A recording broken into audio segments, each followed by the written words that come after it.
Let me bring in former Liberal MP and former Australian ambassador to Israel, Dave Sharma. Dave, welcome to the program. Evening, Chris. You've lived that life. You've lived in that part of the world. You understand that threat intimately. Now, the response, these attacks in Jerusalem came after Israeli forces went into the West Bank and took out militants, terrorists. Right. It's a never-ending cycle, isn't it? Yeah, look, this is the worst I've seen it in several years. I mean, probably since 2014 when there was the last major eruption of violence. I mean, there was the Israeli raid on Jenin, a settlement there, targeting Palestinian Islamic Jihad militants, resulted in 10 deaths, I think including at least one civilian bystander out of that. And then, of course, there was an awful attack by terrorists on a synagogue of Jerusalem, just outside the suburbs of Jerusalem.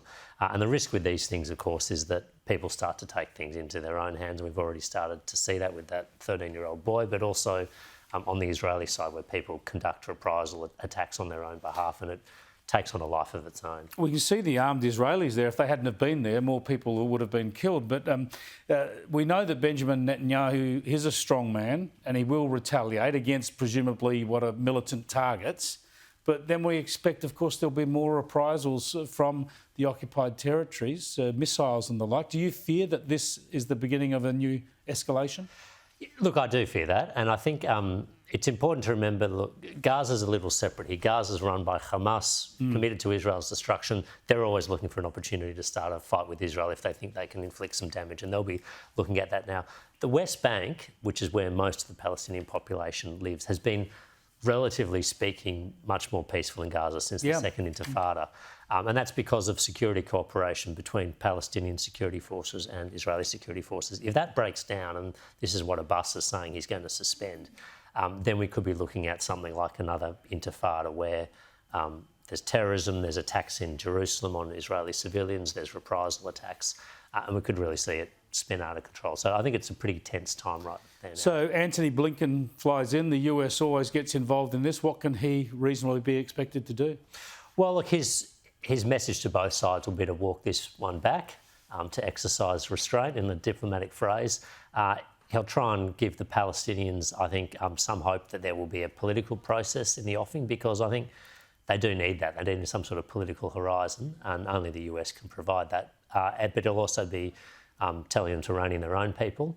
And on the Israeli side, he'll be asking them to exercise, not interrupting their right to go after these militants, but to ask them to exercise a high degree of caution to make sure that they're not getting innocent civilians caught up in these attacks. Now, meantime, while this has been going on, not enough people in the world have noticed an attack, explosions in Iran, at a military facility in Iran. It seems obvious that Israeli forces, secret forces, have managed to destroy an Iranian military factory, for want of a better word, possibly involved in its nuclear program. Yeah, so the attack was in Isfahan, which is a site where Iran has nuclear facilities. It was seemingly on some sort of depot or ammunition or research facility. Usual pattern of these things, of course, is that Israel does not confirm or deny, doesn't comment on these things, but the Wall Street Journal has reports suggesting it's Israel behind this. It was involving unmanned quadcopters, drones, effectively. And it's got all the hallmarks of this sort of cold conflict that has been going on underway between Israel and Iran for some time. This is where it gets very complex, though, doesn't it? Because isn't this one of the things Netanyahu says to Blinken? Well, if you want to try and us to show restraint here with our neighbours, you've got to help do more to rein in Iran.